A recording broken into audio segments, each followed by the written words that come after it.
Greetings to all. Revolutionary greetings to all of you, comrades. Welcome to our Consciencism study group. As usual, we meet every Thursday to discuss this book, Consciencism, which is actually the philosophy and ideology for decolonization of Africa, written by Nkrumah himself, as the ideology and philosophy to help us in the decolonization process. We have been doing these readings and discussions for the last almost 3 years, every Thursday without fail, and we have been uploading the recordings on our YouTube channel, which you can be able to access anytime.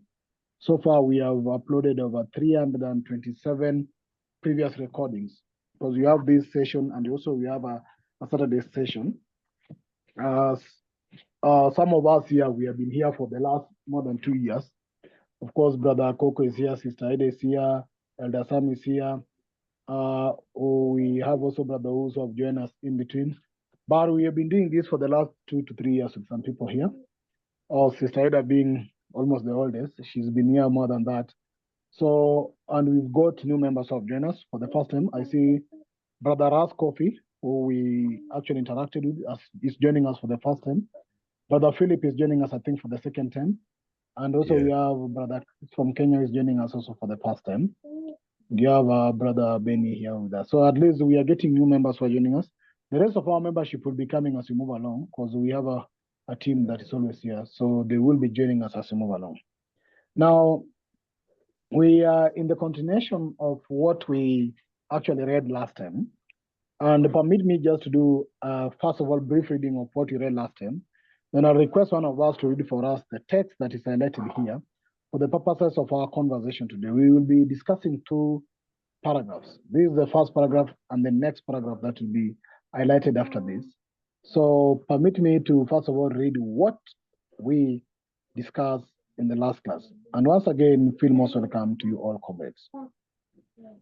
Now, Nkrumah says that, but neither economic or political subjugation could be considered as being in tune with the traditional African egalitarian view of man and society.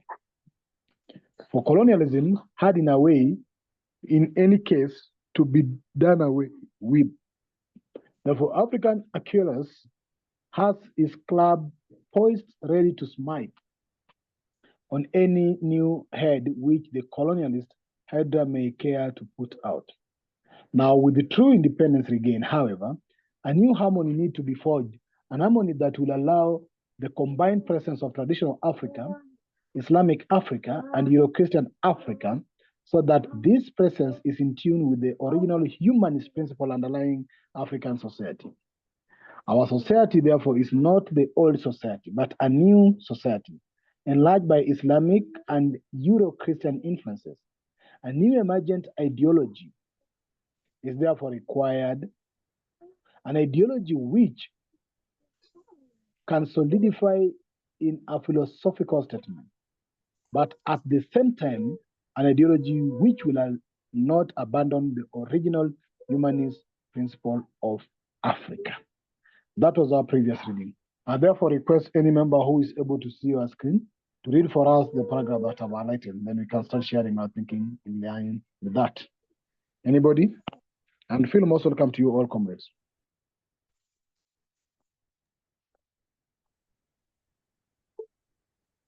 Such a philosophical statement will be born out of the crisis of the...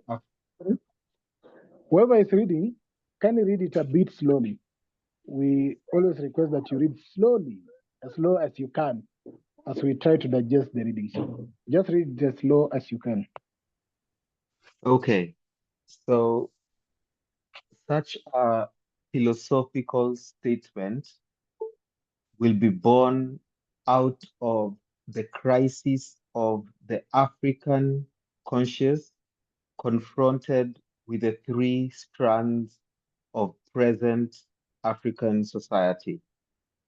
Such a philosophical statement I propose to name philosophical consciencism, for it will give the theoretical basis for an ideology whose aim shall be to contain the African experience of Islamic and Euro-Christian presence, as well as the experience of the traditional African society, and by gestation, employ them for the harmonious growth and development of that society.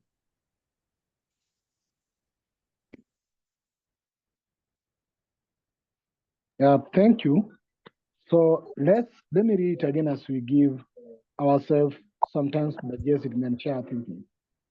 Now it says such philosophical statement, which I believe is a statement in the previous paragraph, will be born out of the crisis of the African conscience, confronted with the three strands of present African society. Such a philosophical statement I propose to name philosophical consciencism. So Nkrumah is proposing philosophical consciencism, which we are reading.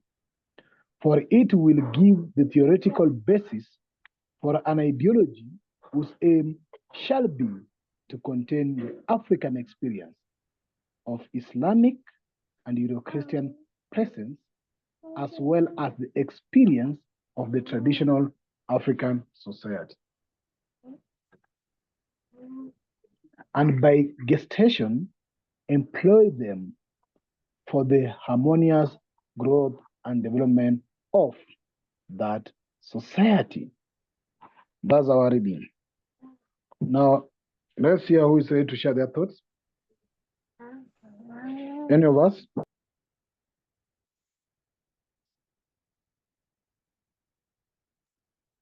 Any of us who is ready to go first?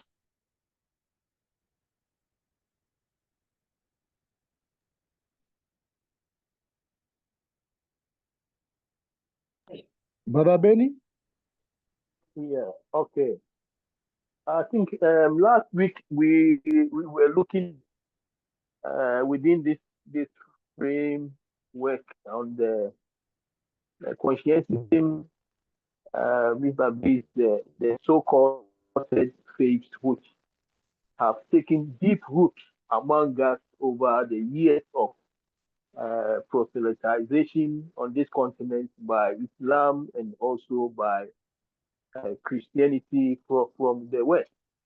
And from that angle, as we come to what we see here today, and we have just read, what I see is that Nkrumah is trying to, let's say that he's trying to land, perfectly on the idea that as much as we cannot erase and exterminate these intrusions which have come upon us, the only option left is how do we, in a way, make them serve us, you see, through our own systems that we have, as much as we are not throwing them away, but then the fact that we need to work around them because of certainly they could be welcome in the way they've been presented to us. But then if we can also sort of, use our intellectual skills to shape these philosophies to serve us, then we are going to benefit in a way that they will not prevail upon us, but we will also, they will become more positive than the way, and even currently we have seen how things have gone bad with some of them and the way Africans are being treated in these systems.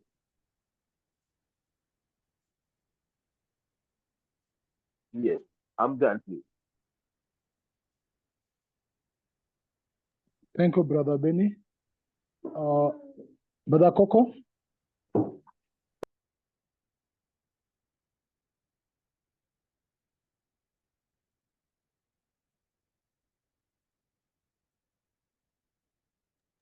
Brother Coco? Yes, brothers. Yes, brothers and sisters, I'm on a train now, but I will try by first trying to read what ideology is and what philosophy is, their relationship, and also their impact to what we are reading tonight. So, first of all, allow me to find the text I was reading on ideology. So, ideology simply is I can see very well.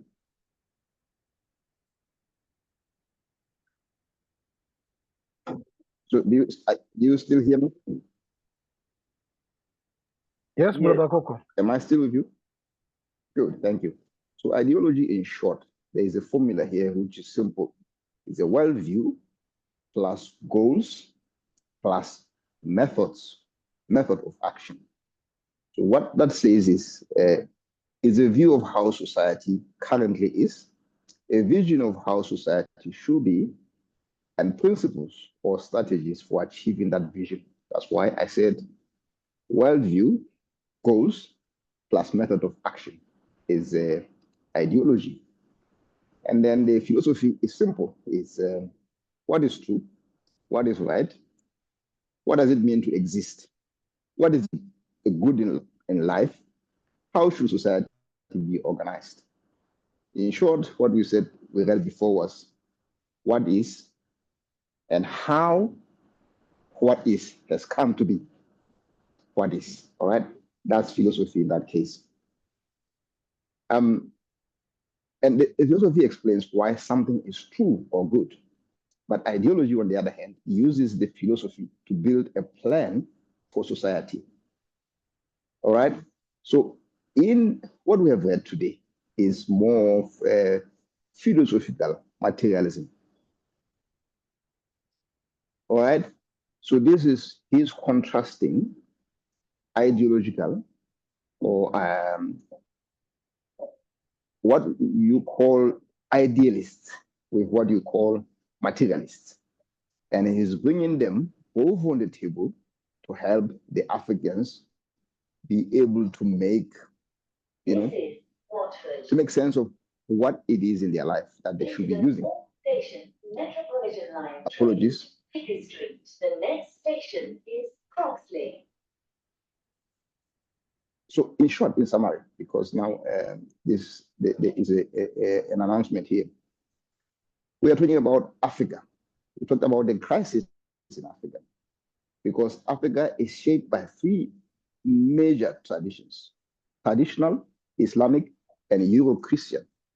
So that creates a philosophical crisis. All right. So that's why what he meant by that crisis in the beginning.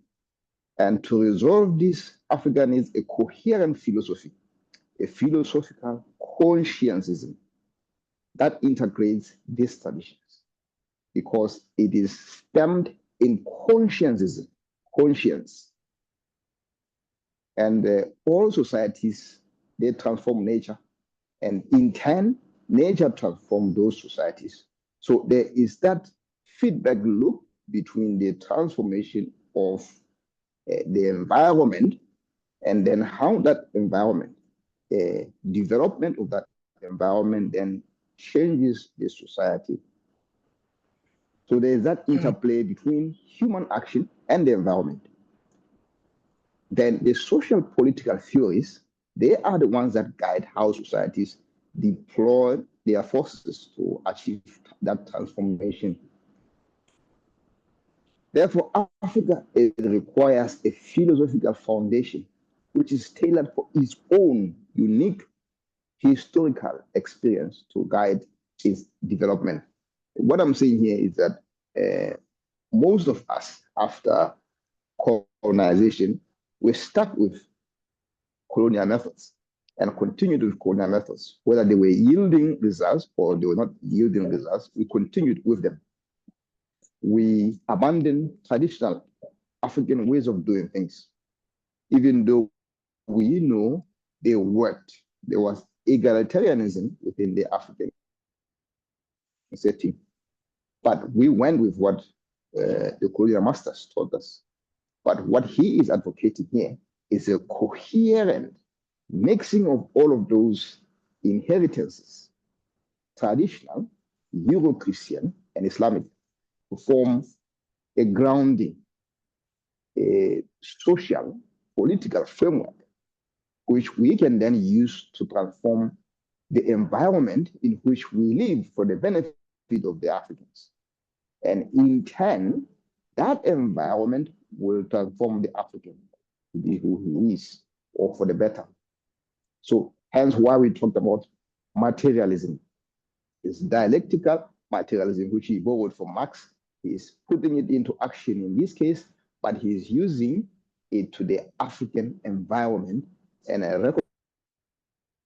recognizes the three-pronged heritage that the Africans have. Allow me to stop here. And I'm sorry for the disruption. I'm still in commute. Thank you. No, thank you very much, Brother Koko, for always finding some time to share with you. It's very impactful and very useful to us. Let's get to the next person.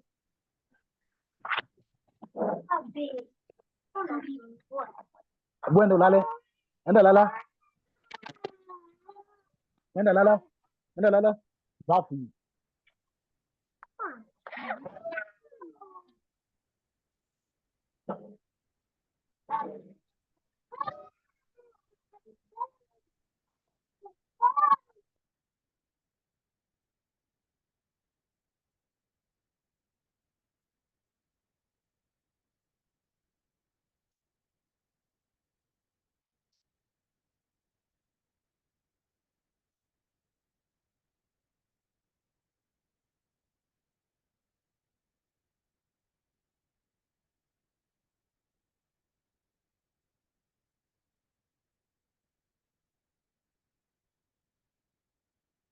Can you hear me? I'm sharing my screen once again. Can hear you, brother. Apologies for interruption. I'm trying to share my screen. But let me request Elder Sam to share his thoughts as I'm trying to reshare this.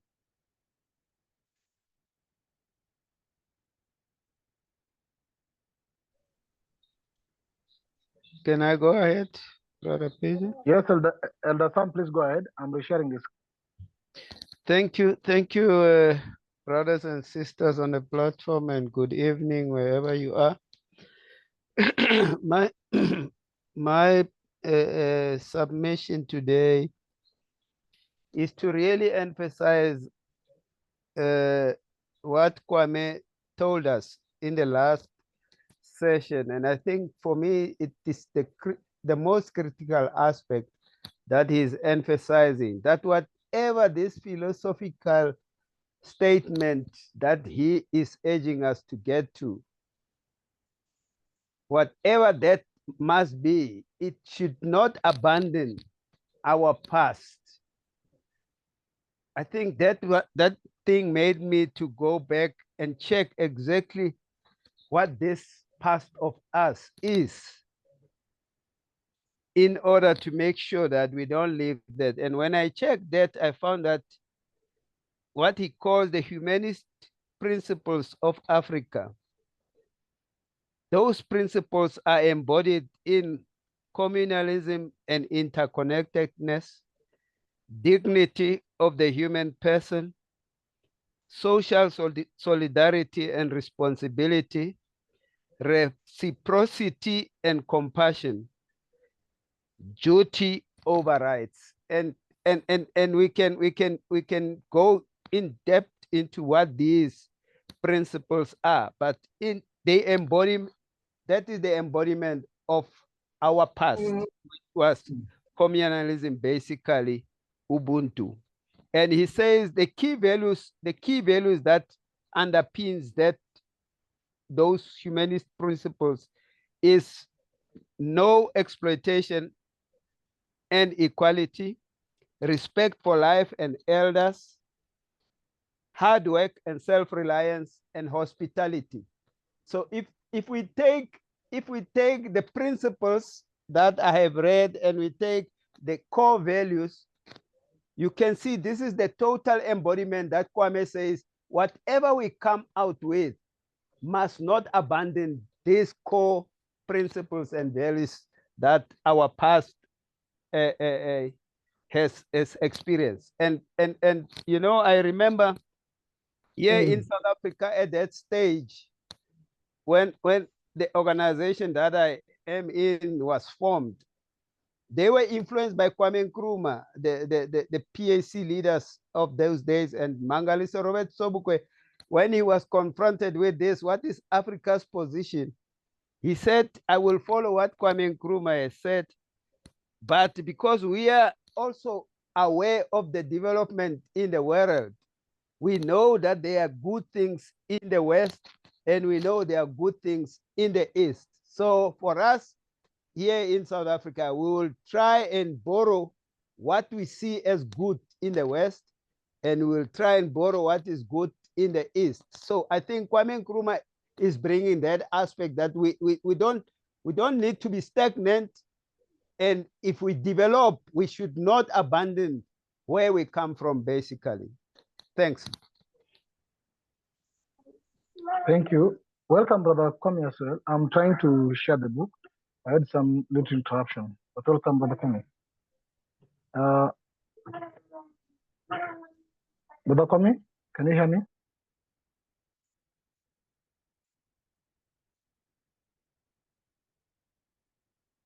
Okay, Brother Kwame.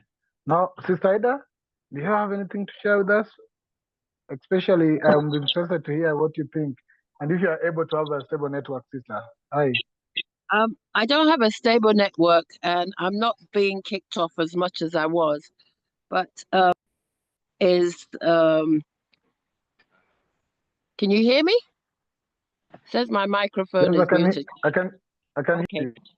Okay, I was being kicked off every minute, and then I couldn't see the book, but I did read it.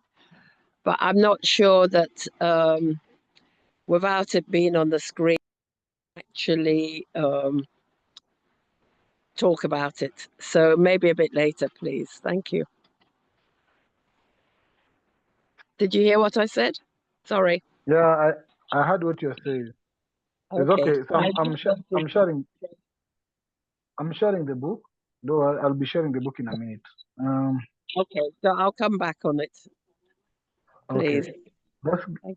Let's get to Brother Chris. You read the book, and I think you have the text in your SMS. What do you think?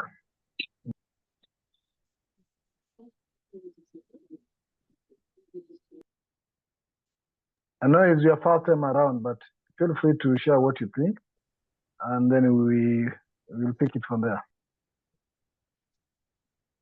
So I think first of all, what I'll echo what the previous speaker talked about in terms of borrowing from the West as well as borrowing from the East and picking what works for us.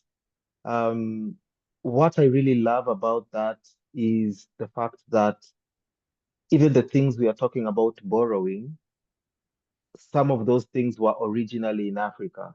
Some of these things we are talking about borrowing were originally our own, and we are we either lended them or some of it was stolen or some of it was burnt down or lost.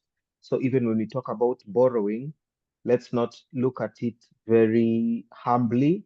Let's look at it knowing that some of it was already our own. It's just that we lost it and we are reclaiming it back. So even in our mind and our spirit, as we are selecting what to pick from the West and what to pick from the East, that spirit is being guided by our ancestors, because deep inside we know what is African. We know what works for us. We know what can add value to our people as we speak right now. And we are at that point where even if it's found in the West or it's found in the East, we know exactly what it is, and it's time to recompile it and rebuild and reimagine what it was, using the, that same spirit that Kwame was talking about, because even Kwame lived at a time when a lot had already been stolen from Africa, and the vision he was speaking of, as much as most of it has not yet been achieved, it is still being driven by that same spirit that's driving us right now.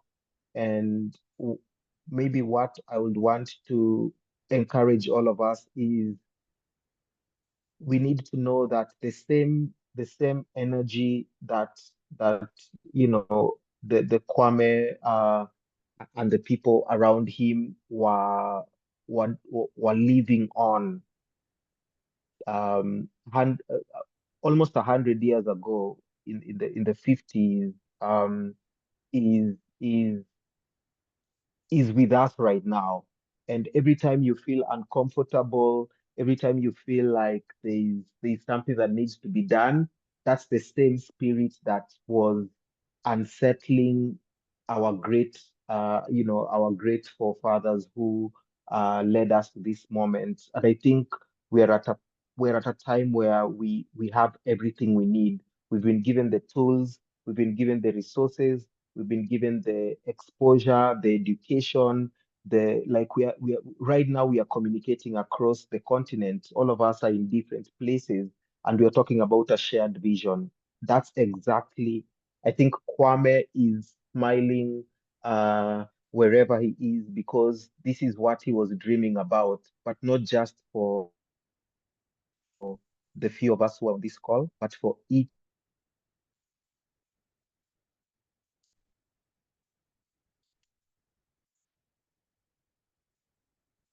and every African person, be it. And my goal that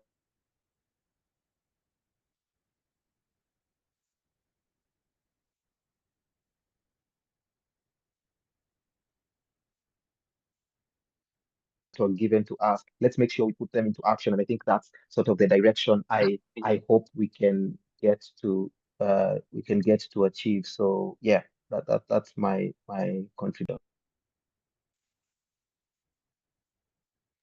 Thank you. Thank you. Thank you, Brother Chris. And thank you, Brother Coco, because Brother Coco has shared the book, actually the text for our discussion in our chat. But as I've said, I am almost getting there, so I'll share the text with us. Brother Eric, can you be able to share what you... Sister Ida, please go ahead. Oh, no, I was going to say that since Brother Coco shared it, and also I went back to look at what you shared this morning, I think I can, using the chat, say that I thought that, to me, the word gestation, yes, gestation was an important word, in that it was about the three different presence of Islamic, Euro-Christian, and African. And I think that we see it so much on the continent. And sometimes it's also used against us on the continent, in that Europeans can get one group to fight against another, or so it would seem, or can fund them. So I think that the word gestation is something that we should look at holistically, rather than see the fighting of different groups that there are, or that we hear so much about via the media. Because in some parts it's a cultural norm. Everybody manages to live together and share their practices, I think. So I thought that word was important, at least to me. I felt that gestation also means that it can be something that is a cultural norm. Like, for instance, I know that in Ghana, all the bank holidays are observed by all three groups. So I think that's what I had to say about it. Thank you. Thank you, Sister Ida. We're going to come back, Brother Benny. Yeah, it's very interesting listening to the various analysis, and the question comes back to us at the moment that we face a lot of pressure from the so-called West, Middle East, and then also from the East, as to the fact that all these sides look at us as the least and the most vulnerable, depending on their definition and their philosophy that they carry. You see, because anybody looking at you also look at you from a philosophical point of view. So to actually engage the person and be able to face them and, like, let me use the word, like, talk about equality and respect. I mean, it depends on how you understand their philosophy and then how you are able to engage them, which practically I find it difficult that whether it exists in Africa today, because even our political play and the way we do certain things actually show that they understand that, they know us, but then do we know them? You see, and these are the areas I feel that Nkrumah inspired us at this period, taking the time he wrote this book, and it is here for us today. And then we are facing the challenges at more a climaxing point. And how do we actually begin to navigate things in such a way that we are not put down, but then we are able to say that we know you, we understand you, you see. So how much are we taking from here and what are we doing with it matters to me a lot. Thank you. Yeah, thank you. Let's get to Brother Ogwangeri, please.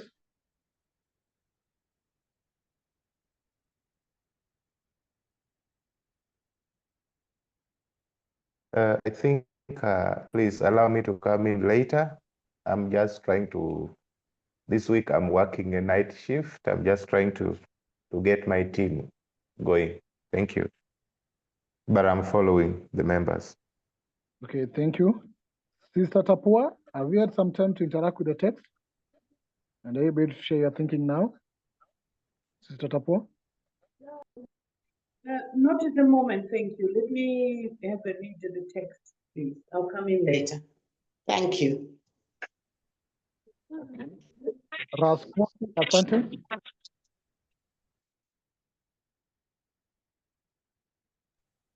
Thank you, comrade. Yes.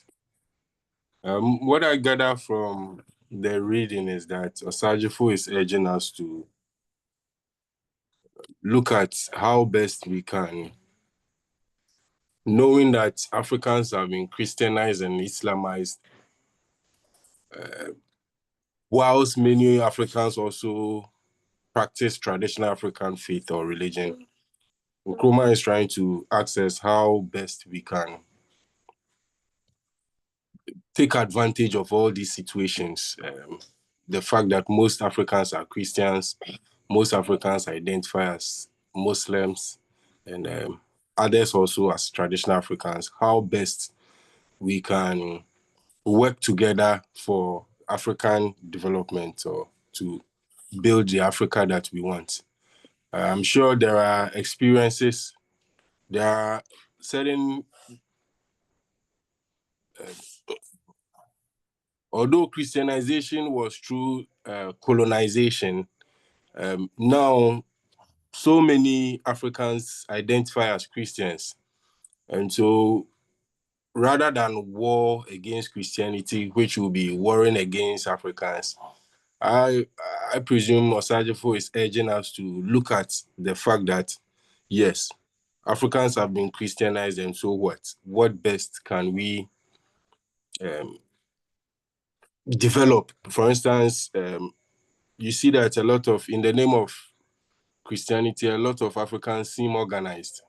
So how can we use this organization, the fact that people gather every time in the name of Christianity or Islam, how can we also harness these things, these organizations to build Africa?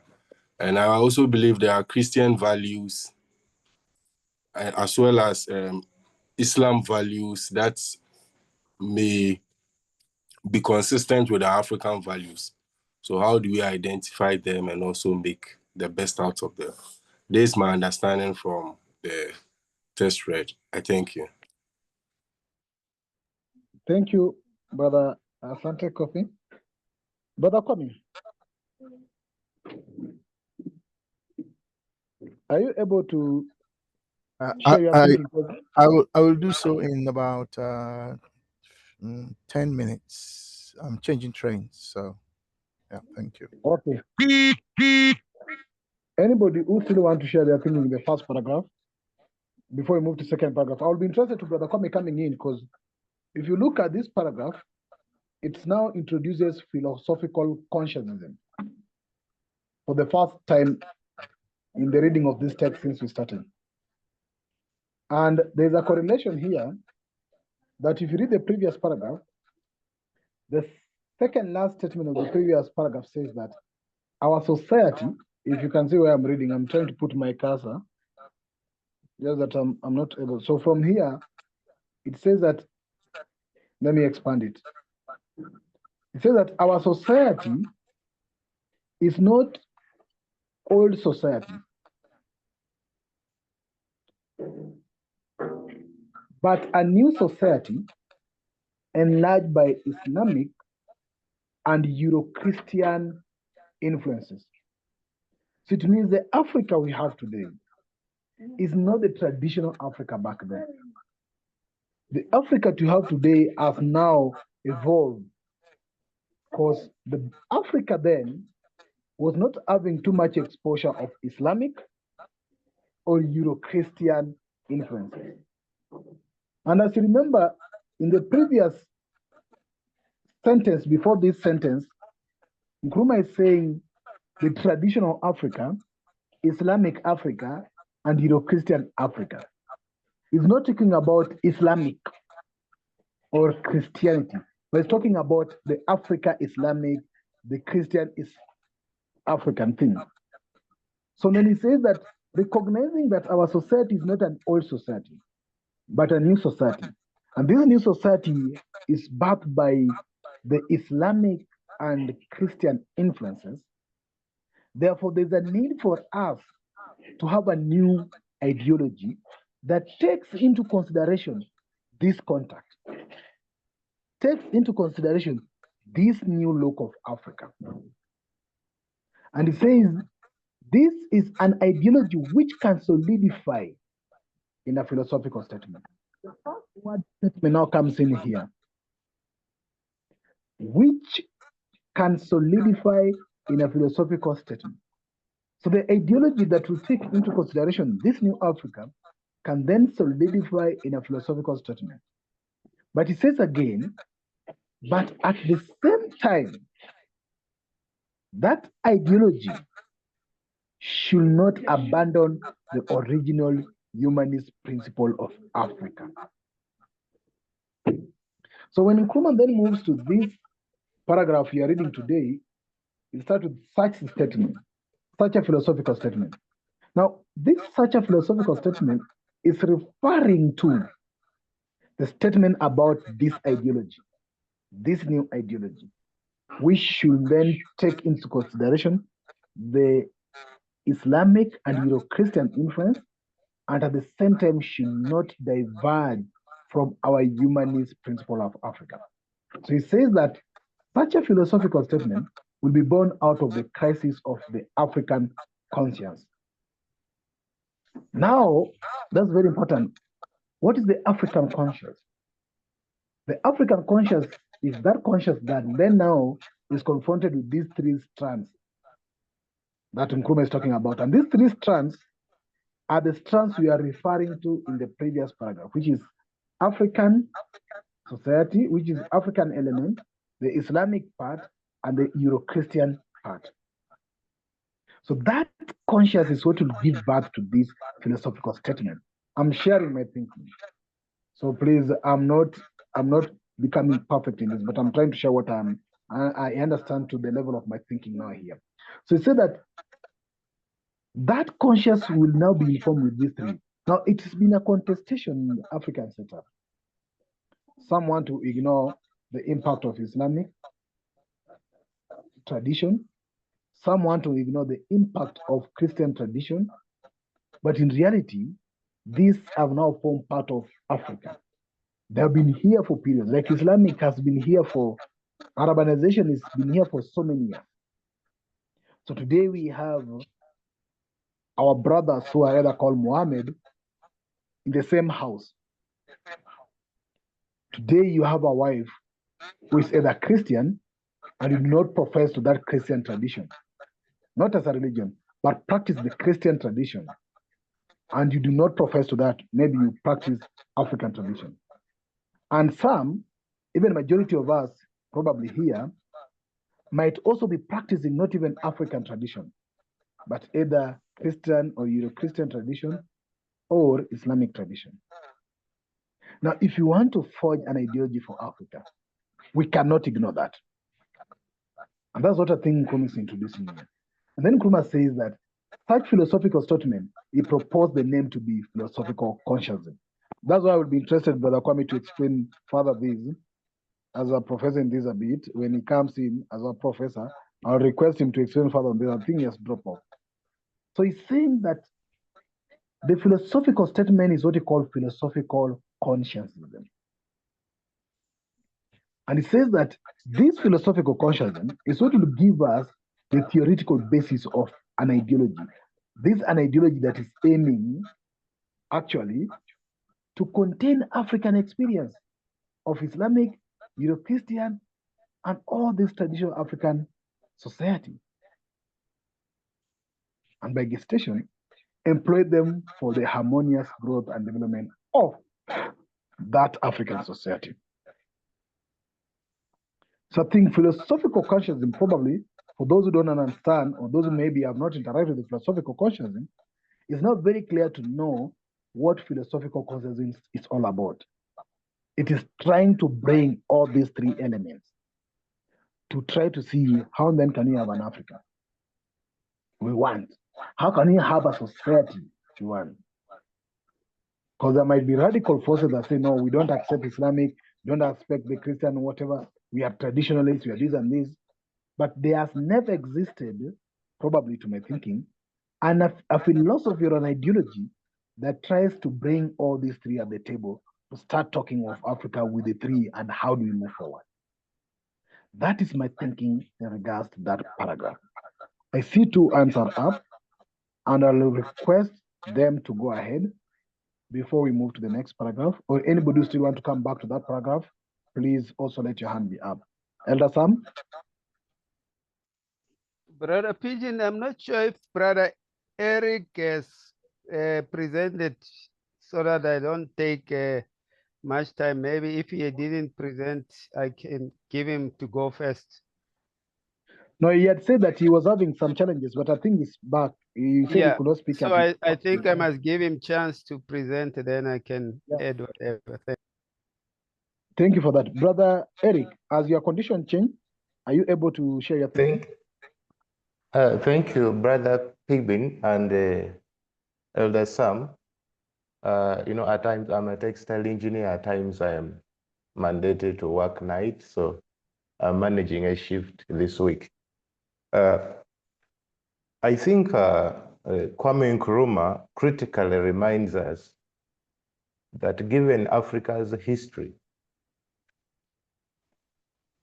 we are supposed to understand that if we treat ourselves as as the traditionalist and the Islamic or Christian, then we will not do much.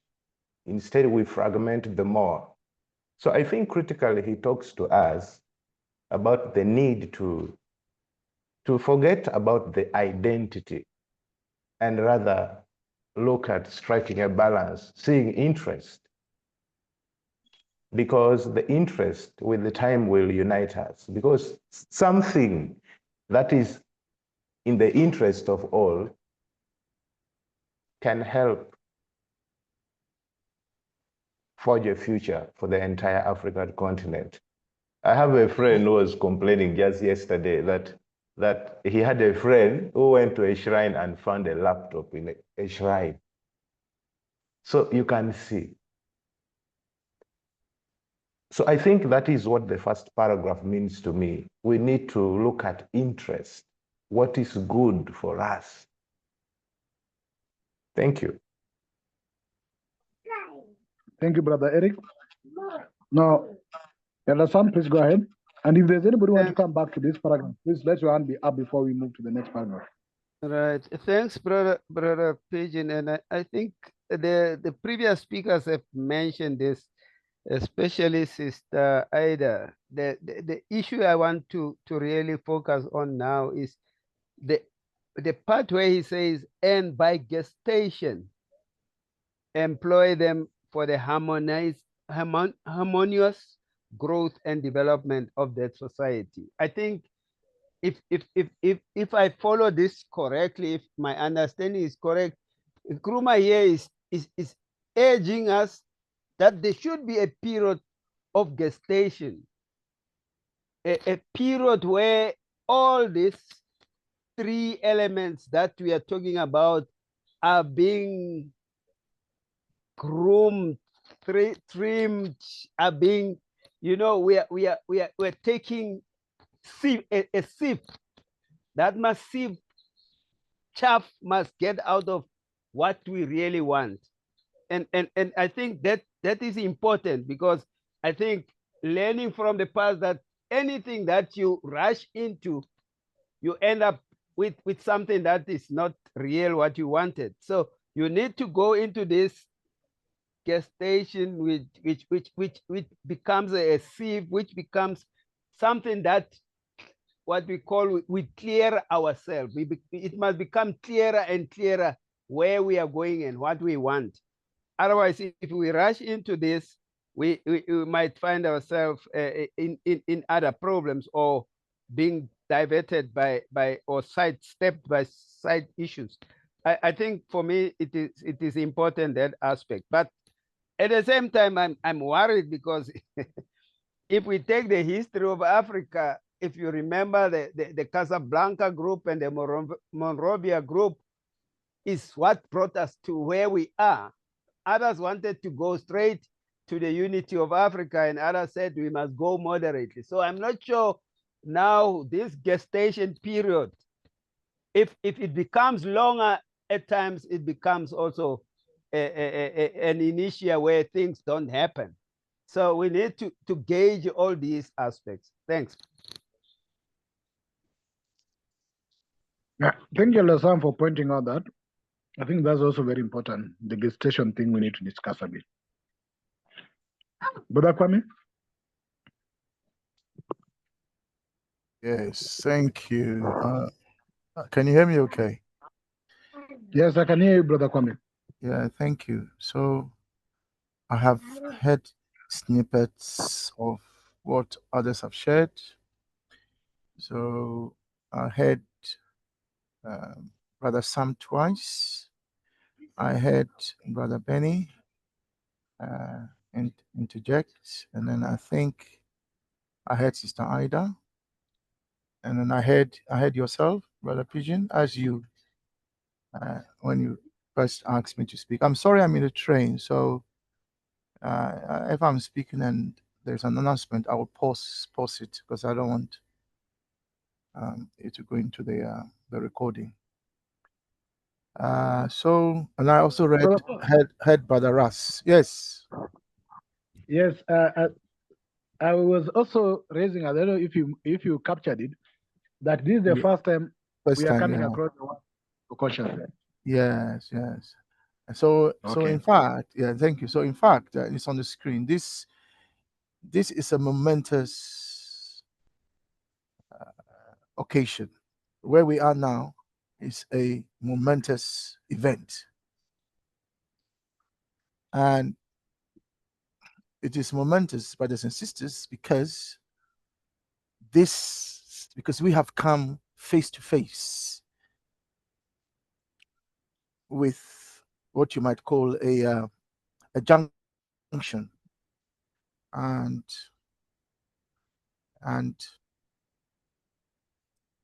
from this point onwards, the road signs will be clear for us all to see. As you know, there are competing ideologies on this planet. We know philosophically there are only two philosophies. They are either idealism or materialism. However, in terms of ideology, there are many, many, many, many. Even you can have different individuals sharing different strands of ideologies. But when you trace them, you'll find that they will either overwhelmingly land in the idealist camp or in the materialist camp. Consciencism, as you know, is in the materialist camp. But as Brother Pigeon has reminded us all, and correctly so, we are not hardcore materialists. In other words, we don't say that everything is matter. For us as Africans, everything is not matter. Yeah, although matter is primary, in other words, everything does arise from matter. In other words, the fact that you can think is because you have a physical body. And if you cease to have a physical body, you will cease to think, meaning you will die. Now, whether your mind can exist somewhere else apart from your body is something that idealists believe. And materialists may hold the same position, but from a different perspective. So anyway, we're not going into that today. I'm saying that we have reached a momentous point in our study. For the first time, as Brother Pigeon has reminded us, we have now come face to face with philosophical conscientism. And notice, Nkrumah says that is his proposal. So it's just a proposal. You can reject it, you can accept it, or you can propose a new one. Yeah, so it's up to you. But let me go back to the word gestation, because I think I've heard it a few times, and I just want to be clear what others have discussed about what gestation means. Brother Pigeon, since you were chairing, can you share with us, just for my benefit, before because I don't want to go over the same terrain, what have others said about gestation? Thank you. Thank you, Brother Kwame. I think Elder Sam really explains something about this, and maybe he will be in a position better off to briefly just share what he was thinking on this. Okay. Because he had just shared it that moment on the gestation, and he was also having concern whether how long would that be and what will it impact us with. But Elder Sam, maybe for the benefit. Okay. Thank you. Brother Sam. Thank you. Brothers and sisters, I just looked at the word gestation, which has the meaning, the time frame between conception and birth. And I believed when he said we must have this stage where this whole three strands are fused into one, they need to go into a state of conceivement. And in that period, from that time to birth, should be the time where all what we are saying, taking out everything that we don't need and removing it from what we want to establish. So taking what is traditional African society's best principles. And if you remember, members, I started by going back to the principles of African humanism, and I went to the values. So if you take all that and then you fuse it with what comes from the European Christianity and Islamic, and you take all those three, you must be able to sort out things that you feel these are not going forward with us in the new Africa or the new society that we want. Thanks. Okay. The period, Yeah, the time frame, Brother Kwame, was what I'm saying. For how long? And I went now on my second part. I said, if we take the argument between the Monrovia group and the Casablanca group, and then we say we are in this state because other people said don't go fast, go slow. So I said this gestation needs to be measured. Otherwise, we end up in the same state where things are static and not moving. Thanks. Yeah, no, thank you very much for that restatement of what it meant. So thank you. I think the key point in the conception in about gestation is that it is a period from conception to birth. That is the key idea here. Yeah, and that process is a scientific process. It is a natural process. What do I mean? A woman conceives when she sleeps with. Let me use the word sleep with a man, because women can conceive in different ways, including using the test tubes and so on. Yeah, but let's just stay with man, male, female cohesion. Yeah, and then the woman takes seed. In other words, the woman, the sperm of the man enters the egg, and then there is fertilization, and then from that point, the cell begins to divide, and that goes on until all the various organs are formed. Yeah, we all understand that process. Yeah, if there's a doctor here, if there's a medical doctor here, please step in and explain that process for us. We had a physicist here that used to explain things for us. He hasn't been with us for a while. But is there a medical scientist in this group as we are speaking now?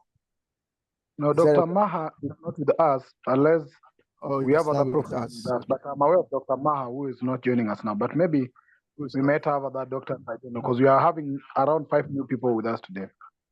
Okay, please, if anybody here is a medical doctor or you are a nurse, you understand, please step in and explain to us, because Consciencism is a scientific philosophy and ideology. Anyway, so I am not a scientist. I'm not a physicist or a chemist or a biologist. I am a mathematician, so I see things differently. But anyway, so coming back to gestation. So I was using the human being as an example. Now, remember that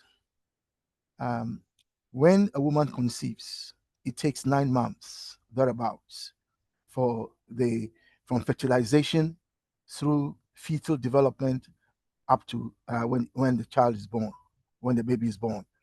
Yeah, it takes 9 months. Yeah, that's for human beings. Now, if you look at other animals, the gestation period is different. The gestation period for the goat, for the lion or the lioness, and so on, they're all different. The gestation period for a butterfly also is different. And you know that the butterfly goes through 4 stages before the beautiful winged creature shows. So I'm saying that there are different gestation periods for different species on our planet. Now, then the question therefore is, what is the gestation period for the philosophical and ideological development of a society. Would you agree with me if I suggest that the gestation period is from when the philosophical idea is conceived in the society, when it grows to the point where it is now led by men and women who are not prepared to compromise on the principle. So this is the beginning of chapter 3, if you remember. And then these men and women who will not compromise on the principle, then make it their aim to develop this philosophy and this ideology. And then as things evolve and become stronger, they then become a force to reckon with. And through their work, they are able to affect the thinking of others through the work they are doing. And then as things evolve, they can become the dominant group. And then when they become the dominant group, they then restate everything in society, the rules, everything. They restate everything. And then at that point, they have replaced the ideology that was there before. They have replaced it. And then when they replace it, they can't stop there. They then have to defend it. And then they can't stop with defending. They then have to maintain and defend it. So the gestation period includes conception, being the dominant ideological group, then replacing the opposing philosophy and ideology, or the ideology mainly, replacing that, and then after replace it, defend it, and then maintain it. So that is the gestation period. Now, how long does that take? And that's the point Brother Sam was making. How long is long? I mean, how long is Brother it? Yes. Yeah, we have Dr. Maha with us. So once you're done, maybe if you need the doctor to explain Excellent. anything, Dr. Maha. Thank you. So how long is a piece of string? How long is long? Yeah. So you can't know how long something is unless you have something to measure it with. So in mathematics, if you want to measure length, we use a ruler. If you want to measure angle, we use degrees, and there is an equipment we use that to measure.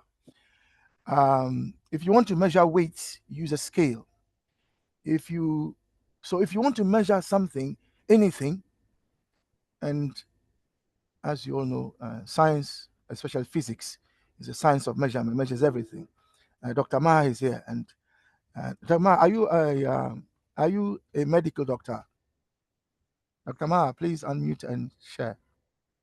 Or are you a doctor of? Good evening, members. Yeah. Apology for the late arrival. I was held up a bit. You are forgiven. I'm here finally. I'm trying to catch up. You are forgiven. Brother, Yeah. Dr. Maha, are you a medical doctor or a doctor of letters? Yes, medical. Medical, okay. So I was trying to explain gestation when a woman from conception to birth. Are you able to just in about 3-5 minutes just tell us the process scientifically? Is that okay? The process of gestation? Yes, for a woman, yes. A woman that is fertilized by a man, and then the process is until the baby is born.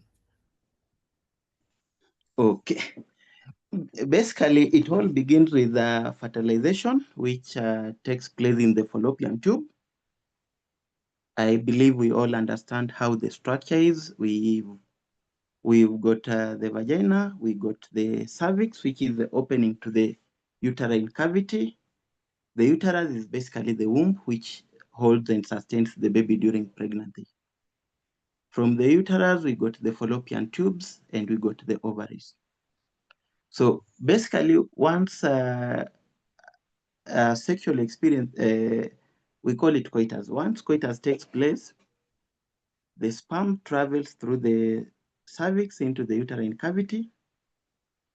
into the fallopian tubes where fertilization takes place.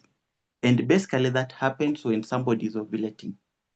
Once fertilization takes place, implantations takes place whereby the fertilized embryo travels back to the uterine cavity. It implants inside the uterine cavity in the endometrium.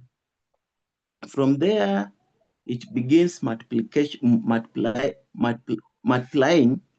further as it grows and it forms the placenta. The placenta is whatever nourishes the fertilized, the already formed embryo. Then the baby begins growing from there. But practically, we got different stages. We got the first trimester, we got the second trimester, and we got the third trimester. First trimester is the first 3 months. The second trimester is the next 3 months up to around 6. Then we got the last trimester, which is the last 3 months. But practically, people get the gestation period is 40 weeks, which is 10 months, contrary to the 9 weeks, which we talk of about 36 weeks. So a lot of changes take place during that time. Any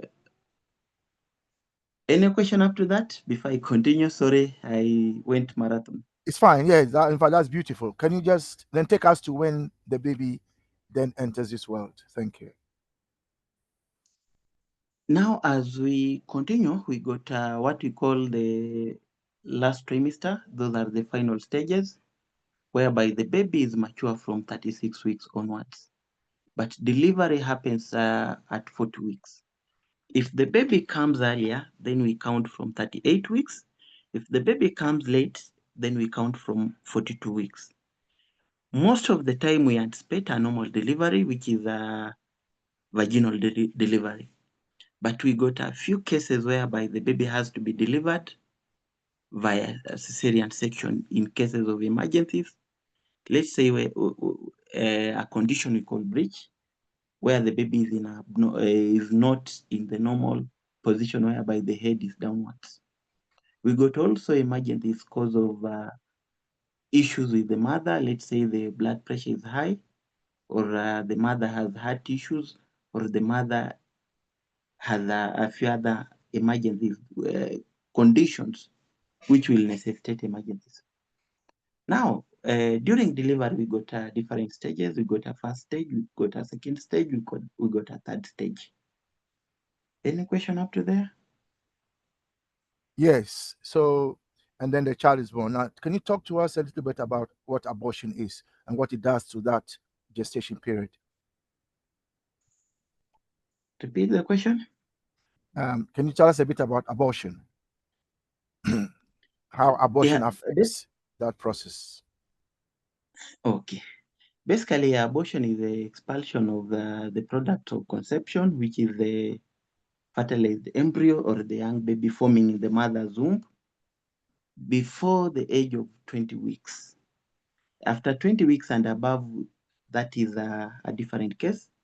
So for abortion, we got a number of, it can either be a natural abortion or an induced abortion. Induced abortion is whereby it's an intended thing. Either somebody has taken medication or it has been done purposely, or either a few underlying instances or issues will make it to come out. Let's say a case of infection, a case of too much stress on the mother, a case of trauma or injury to the mother. Let's say a road accident or a mother happened to have fallen on either her tummy or her back. Those are some of the few cases that will potentiate a miscarriage to occur.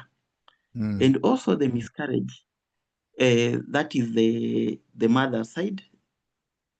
The induced one is whereby, let's say somebody has decided just to do away with it because of reasons basically known to the mother. Though once in a while, we might recommend it on medical conditions in case whereby we find that continuing ahead, we might end up losing both the mother and the baby. Those are the few indications whereby we recommend it to be done on medical grounds. Thank you. My last question then is, the mother can, or must the mother throughout pregnancy hear the baby kicking in her womb? Or is there a period where the mother will not hear the baby at all, and yet the baby is alive? Yes. Fetal movements, what we call quickening, from 18 to 20 weeks, that's roughly around 5 months, is when the mother will be able to experience a bit of movements. First time mothers find it a bit funny. They might tell you they feel, they have a funny feeling, but experienced mothers will be in a position to tell you, I can feel my baby playing. Throughout pregnancy, the mother should be able to feel the fetal movements for the baby. Unless there's a problem with the baby, Okay. let's say in cases whereby the baby is a bit stressed or there are other underlying cases. But the mother should be able to feel the baby movement, what we call fetal movements. If at all we don't have a fetal movement, is a case of is an alarming case, basically indicating there's something not adding up with the baby. But the mother should be in a position to experience all those movements. These are times they become very, very clear. There are times they are there, but at a reduced level. Excellent. So, brothers and sisters, Dr. Maha, thank you very much. What you have heard is what has happened to Africa from 1957. In fact, go back to 1947 when Nkrumah left England, 2 years after the Manchester Conference. Nkrumah went to what was then the Gold Coast and basically gave birth to Consciencism, on the ground. And what has happened over the period. And then in 1966, in fact, in 1957, the baby was born 10 years later. And then that was when Ghana was born. And it lighted the stage for the independence movement. And then, by 1960, a lot of African countries became free. And then in 1966, there was an attempt to, as Dr. Ma has explained, to make the mother miscarry.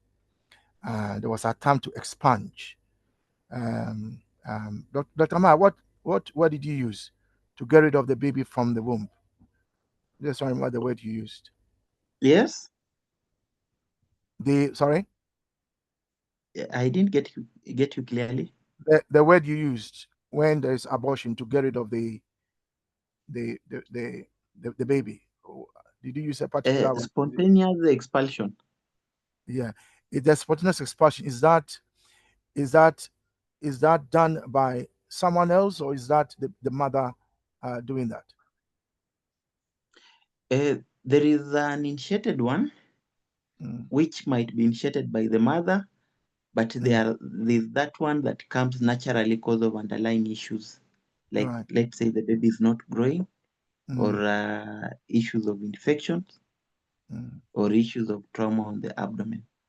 And then the one the doctor does, what do you call that one? Where a doctor oversees that process? That is that's a medical abortion. Medical abortion. Okay, thank you. So, thank you. So that's useful. So basically, there was an attempt to do a medical abortion on Africa by removing the growing baby from the womb of Africa, and that happened in 1966. So it was an attempt to expand, to remove, to destroy Consciencism completely. And if you fast forward, now we are where we are now, where we here are reading the book and so on. So that tells us that the process was not very successful. Even though they tried to get rid of it from the womb of the mother being Africa, the placenta being Ghana, where the fetus attached itself to the placenta, to the uterus, and started growing. So that is it. So I'm using that analogy, and the point here is gestation, because notice that it is gestation, through gestation, that we can employ the three consciences for the harmonious growth and development of society. And Dr. Maha can come in if he wants or must, because the baby can only have a harmonious growth and development if everything is right with the mother. So thank you. So I am saying that the word gestation there is very, very crucial. It's a very important word.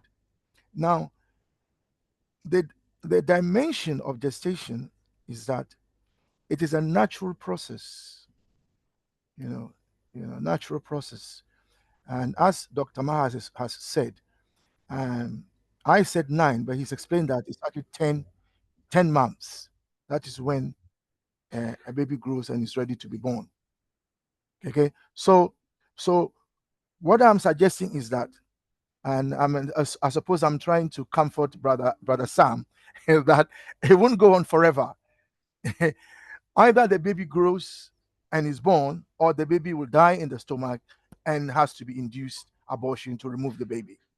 But you can't have a situation where a woman is pregnant forever and ever, or a woman is pregnant 11 months, 12 months, 12 months. It doesn't happen naturally.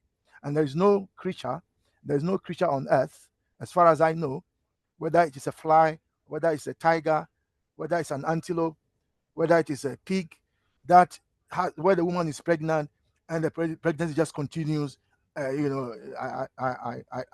don't think there's any such situation. So unless there's something wrong, and if there's something wrong, as Dr. Maha has explained, the baby can die.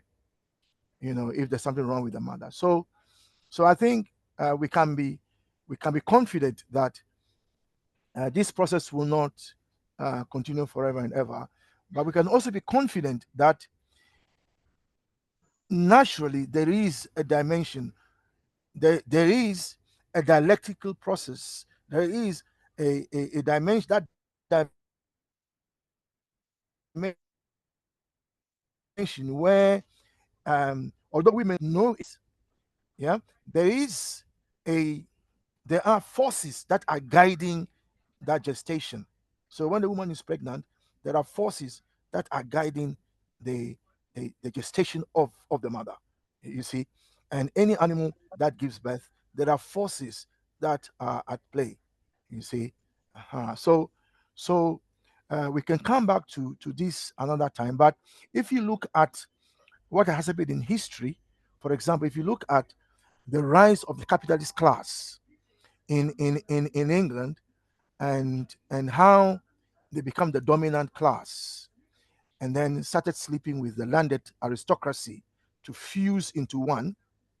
If you look at that process is available for us to look at. You can look at the German Revolution, and then we can study that and see how long did that take. We can look at the American Revolution and see how long that take.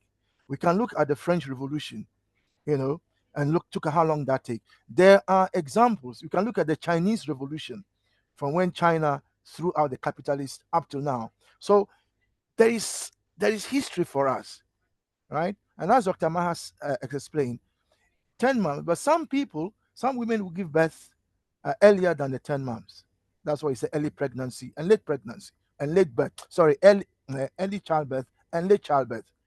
You see, so if you're a mother and you haven't given birth at exactly 9 months, you don't have to be worried, because you know that you'll give birth, just that you're different from the other woman.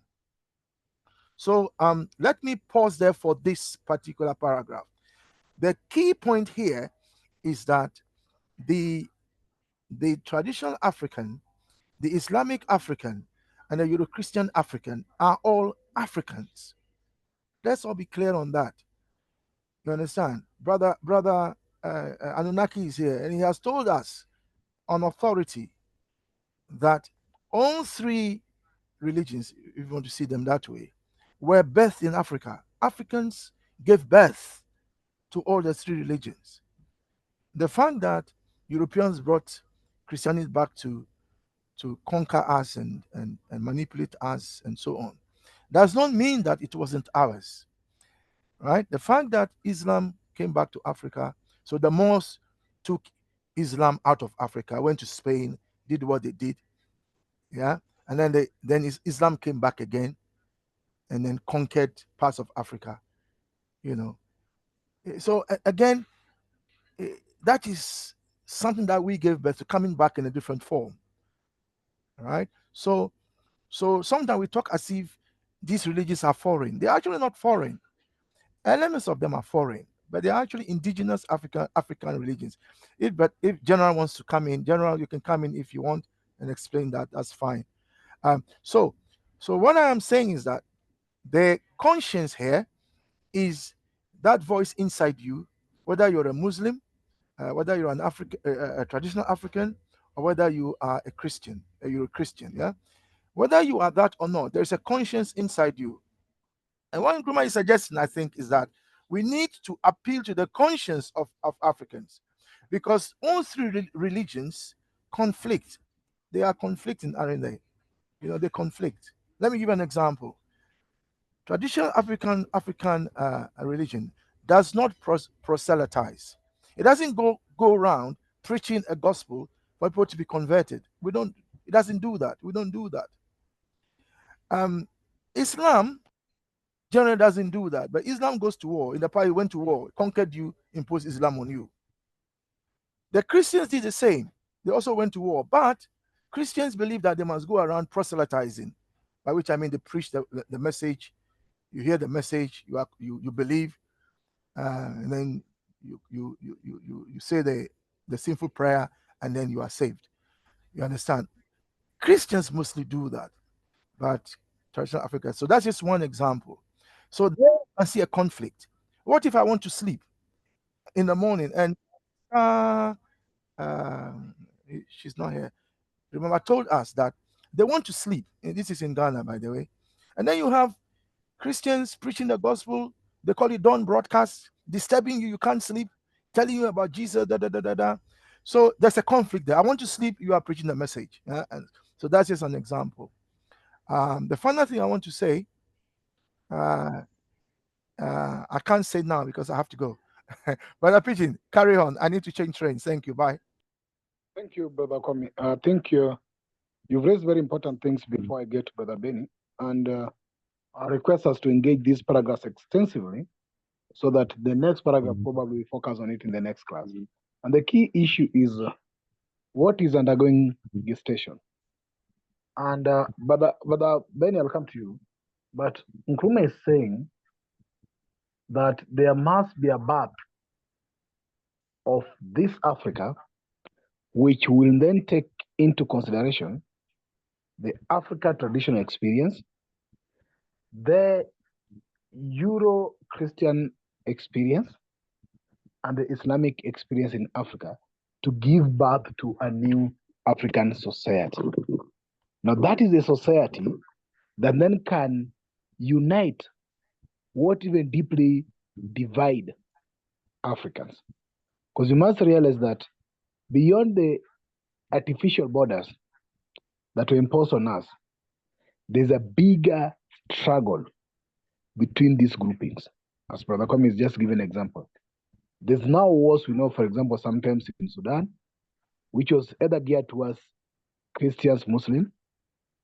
The war in Tanzania, as based on what I spoke to one of them recently, where the president has closed so many churches and none of the mosque has been closed. But churches probably association to other people. Wars where African traditional way of spirits was worship. For example, even the Rastafarian spirits, or Rastafarian worship is not accepted or acknowledged. Some countries don't accept the dreadlocks and the rest. So there's a bigger struggle in the continent between these three tri-pillars that Nkrumah brings here, the three strands. And the African society to be birthed is that new African society that will put these three in a harmonious way for the purpose of development of Africa. And that is what is in the gestation period. Now, the key important things that I also want us to remember, even as we look at this, is the gestation going through the proper process so that then we can give birth to that African society? Or can we end up in abortion period and stage that we might not end up having that society? Based on the situations and the conditions going on the ground in Africa, are we seeing a successful transformation towards the birth of that African society? Or are we seeing elements of abortion to that African society that maybe we might not achieve it? And that will answer Brother Sam's question. Until when? And the question will be, if there's abortion in the process of child, the child will not come up. But if the process is monitored in a proper way, there's a timeline that can happen, which might also vary. So when and are we really towards the gestation periods to the delivery? And then it's also very fundamental that we must ensure that these three are brought for harmonious way. And that's what philosophical consciousness is proposing, if you have to give birth to that society. So if you are not ready to have that conversation, to have a way on how we can look beyond these three strands to unite us, then we are going to have a problem. But let me now take the hands of Brother Benny, Brother Eric, and any other comrade that would like to come in. We are still having 17 minutes for this discussion. Brother Benny? Yeah, thank you, Brother Pigeon. In fact, what I'm about to was to Brother Kwame, but well, let me still point it out that you see what he raised for us to look at. At the end, what I thought of is the fact that society, or not everybody is involved in society as shaping society. Society is shaped by key leaders who rise with the philosophy foundation they have acquired.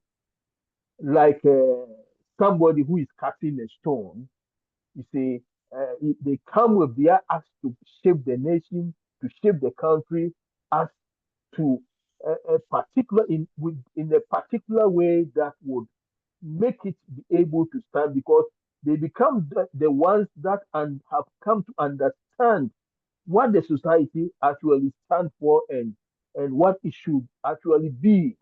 You see, and we see this all across in other continents. Most importantly, like China, you have Russia, we have Europe itself with different leaders with particular understanding of their society and how they decided that we will go this way or we will become this way, and it has worked for them in a lot of ways. But as at now, with the exception of Nkrumah, probably some few others, we find that it's just like we lack that kind of head, which has the vision and the philosophical base to say that this society, this is how we should be. Therefore, our education, our monetary policies, our whatever we are learning, even in most cases, you find that even religious organizations are compelled to actually follow. We see that in China, where there are churches there, but they are compelled to follow a particular direction the state wants them to follow. You see. So can we have this in Africa? But then I feel that it is something we need to grow. We need to grow this type of leaders in forums like this, in places like this, not in the university or anywhere, but in spaces like this, which is within the modern context now that we have the digital age, we have this privilege. You see. The second thing is when Brother Kwame talk about all other fish from Africa. Good. But one thing is that a fish caught from Durban, shipped to UK or America, processed and canned, but then certain things have been added to it that if you take it, maybe by the next 10 years you have cancer or something like that. I mean, which is better? That is my the question I wanted Barack Kwame to answer me before he left. You see, in as much as in as much as in as much as the fish in Africa was good naturally, but as it has been shipped there and a lot of things has been added, definitely, I think today there was in the news here in SAFM that which country they are saying that they should stop eating a lot of processed food, especially giving them to children because of the side effects that they are detecting. So anything that has been taken out and brought back, I think it should be rejected because we have the original here. So why I always question people that why can't we work on what we have, but then we need to go and borrow. Mm, These are the challenges we face on this continent. That the ability to do things by ourselves is something we need to mm, train our children into this kind of stature. Other mm. than that, we are going to be they are going to throw out a lot of things upon us, which will destroy us. Thank you. Okay, Brother Kwame will respond to that in a few minutes because you have 13 minutes to Ye- go. Yes, indeed. I want to assure Brother Benny that what I heard is correct, and I think if he heard me correctly, I said it comes back in a different form. Yeah, we play back the video. You see, I said that Yes, okay. the most left. You see, the left here went to Spain, and then Islam came back. What did it do? It went to war with our people, took over land, and so on, and Islamized our people by force at the point of a sword. Now, how is that? How is that the African willingly, you say, accepting a faith? Clearly, it's not. So I think I answered your question, Brother Benny, and Thank you, Brother Kwame. I and didn't hear you. yeah, and I think you are right, that we ought to be questioning and examining things that have been brought back to us. And I think we all know stories. I'm mindful of the time, so I won't talk too long. We're all aware of how, for example, when they come with to us with medicine, and then remember the big case in Nigeria where they injected children with a drug. The drug company was experimenting with black children, and the children all developed a medical condition and so on. So, Brother Benny, you are right. When these things come back, we must take them to our laboratories and examine them. But I think, Brother Benny, the key point here is that the thing came from us, so the indigenous must be amongst us. We must have it. That's the point. So where is it? So that is what we need to look for. If you take Christianity, we need to Yeah, look for yeah, the true yeah, and but uh-huh, yeah, we are working on. That's why some of uh-huh, us are working on these projects so that yeah, we don't we yes, tackle on our own on the ground that we which yeah, are available to us here. Thank you very yeah. much. And you recall you brought us a brother Asamoah, who gave us a presentation on indigenous African knowledge on Saturdays, and you recall, and that's one of the things that we are hoping, like you said, to pursue, because traditional Africa is crucial. But can I make a quick point, which I wanted to make before I change trains? And now, chapter 1, you recall, was philosophy in retrospect. We look back at philosophy. What is philosophy? Where has it come from? What are the philosophies that are? What is the African position on that? And then chapter 1, you remember, had a conclusion, yeah, that our universe is natural and it's underpinned by natural laws. Now, before that, you remember in the introduction, Nkrumah introduced us to the idea of philosophical conscience. I don't know if you all remember, where Brother Pigeon can go to the introduction on the screen and show you where Nkrumah drew our attention that his philosophical conscience was first awakened when he was in the US. That's where it was awakened. And I suppose what we are doing here is to awaken our philosophical conscience. So Brother Pigeon has gone to this introduction. Yeah. Yeah. So if you read where he was introduced. Yes. So in this paragraph, you can see where, in fact, the whole paragraph is itself an interesting read. And Nkrumah talks about philosophical conscience. So the point here is that Islam has a philosophy, Christianity has a philosophy, traditional Africa has a philosophy. Now, in chapter 1, we looked at philosophy in retrospect. In chapter 2, you recall, we looked at the relationship between philosophy and society. And the argument there was that every society has an underlying philosophical position. Now, in chapter 3, we are looking at the relationship between society and ideology. And here is the interesting thing. So now in this paragraph, Nkrumah is introducing us to the philosophy that he thinks we must accept. That is his proposal, that he wants us to accept this philosophy and use that as a basis to develop our ideology. And then through the ideology, we then develop the instruments of ideology, which are education, the military, housing, water, all those things that we need to live. And so that is, well, so for the first time, as Brother Pigeon drew our attention, we are now face to face with philosophical consciencism. So the question then is, in this chapter, we are dealing with Nkrumah introduces us to the philosophy he's proposing. So then the question then becomes, so if that is the case, what should this philosophy look like?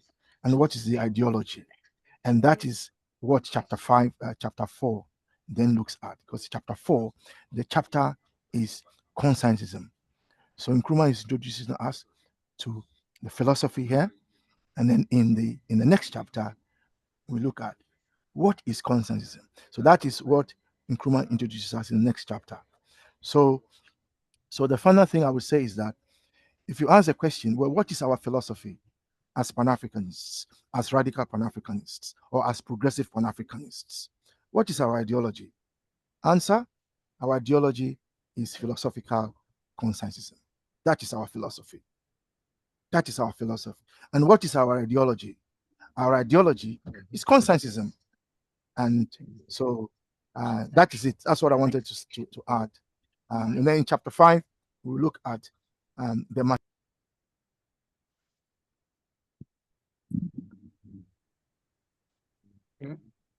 I think Brother Kwame is out a bit. Yeah, sorry. One hand was I was saying, Brother Pigeon, that in chapter 5, we'll see the mathematization of the philosophy and the ideology. And then I said, back to you, Brother Pigeon. Thank you. Thank you. Brother Eric, your hand was up. So let me just first of all take your hand before we almost come to an end. That was the hand I saw that was up. Brother Eric? We have 6 minutes to go. Now 5. Brother Eric, are you on? Okay. It seems it dropped off. Now, comrades, we have engaged the paragraph on the screen. And many things have come out. Some of you have joined us late, but feel most welcome. As well as we've had the high number of new members who have joined us today. Adejoke Popola, feel most welcome and you're recognized. Brother D Black, you've not been a visitor here, so feel most welcome as well. Calvin J, I think the new members are joining us as well.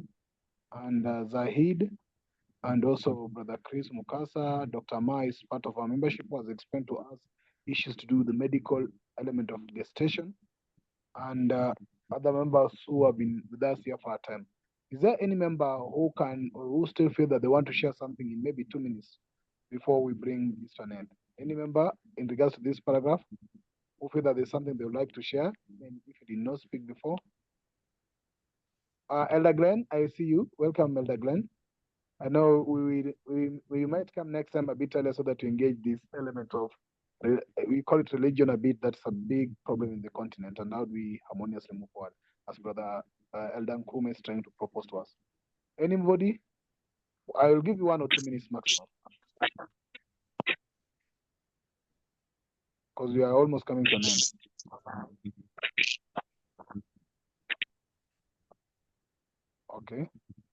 Brother, just re-entered. Sapua, please. Thank you very much. Hello, everyone. My thinking on the passage has to do with the fact that in order for something to be born, for the gestation period to start, parties bring to the table contributions of those aspects that are going to result in the whole new thing. So we have Africans who are Islamic bringing to the table their ideas, and what Nkrumah says is they should focus on humanism, bringing parts of Islam that focus on humanism to the table, because that's fundamentally African. And then Euro-Christians bringing their ideas to the table, and together we will birth something that is African, centered around humanism. For me as an individual, I think what had me thinking was the fact that we're talking about the crisis. Where is that section? The crisis of the African conscience. Because as an African, I was brought up in a very Christian home. Part of my ancestors were the earliest people to accept Christianity and spread it around the country. We've got places that are known for having worked under my ancestry. And then to then realize the conflict that has arisen in me because of what I now know was used to exploit us and to disadvantage us has put me in a real crisis, to the point that there was a time when I was angry, there was a time when I was sad, there was a time when I went through a roller coaster of emotions. But what is beginning to emerge is the understanding that it's not Christianity per se, the principles of it that are not humanist, is the people who used it. So that I'm now beginning to accept that, yes, we have all these religions, but they were used for purposes other than what the religions were meant to be used for. That is becoming a crutch for me to kind of help me move from the cognitive dissonance that had arisen in me.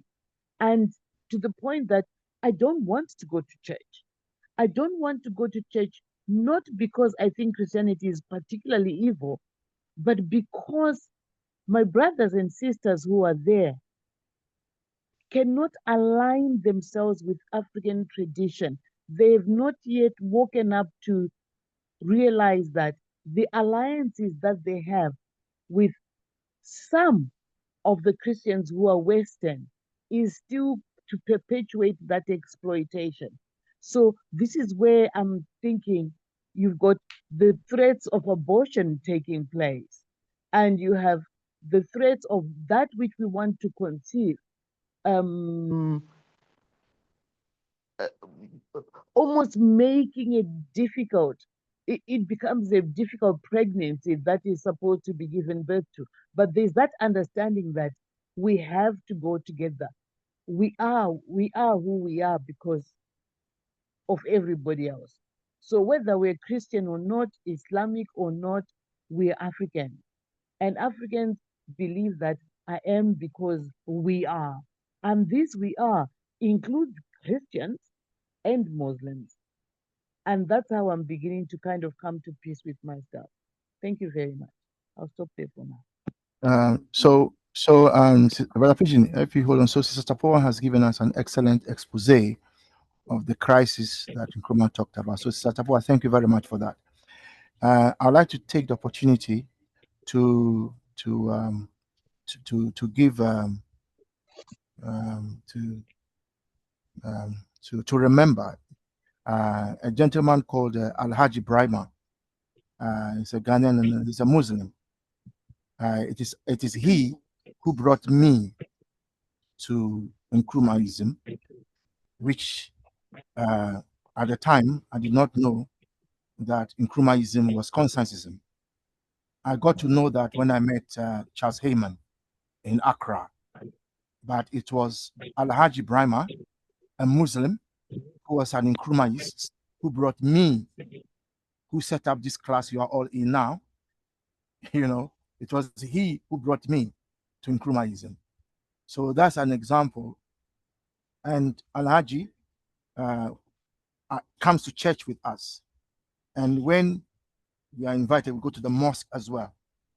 And me particularly, I also go to the shrine. I have no problem at all because they're my brothers and sisters. So I just thought I will use this opportunity to remember Alhaji and say that we are all here, Muslims, Christians, we are all here, and traditional, we are all here. We are one. Thank you. Brother Pigeon. Thank you very much, all of you, and thank you for your taking your time today to join us. It's been a really productive conversation, and we'll have to proceed to the next paragraph in our next reading. So a lot have come out today. Let's look forward to more the next reading. This Saturday, we will continue the African unification conversation, and you're trying to look at how the diasporans are going to fit into the United Nations of Africa that you're proposing to move forward with, the tribes of the nations of Africa. How do we bring our brothers in diaspora to fit into these United Nations of Africa, and how would they fit in? So that's a conversation we're looking forward to have this Saturday. We will have a presenter with us for that, and we will confirm that invite by tomorrow. And the next Thursday, we will continue from here, where we've left. Same time, to those of you joining us for the first time, we appreciate you, and we look forward to you joining us in the next session. So we've been here for almost 3 years. We're looking forward to be here until the end of this book. We don't know when we do finish it. And if it's end, maybe we can start another circle. So feel most welcome and join us in the conversation. All the recordings for the last week will be available this week. And all the recording for this week will be available as early as next week. So always you'll get the invite and the link for you to follow our YouTube channel and just go back and listen to this conversation. Having said that, I wish to thank you very much and actually wish you a lovely evening, and let's meet on Saturday or this next coming Thursday. Bye-bye for now.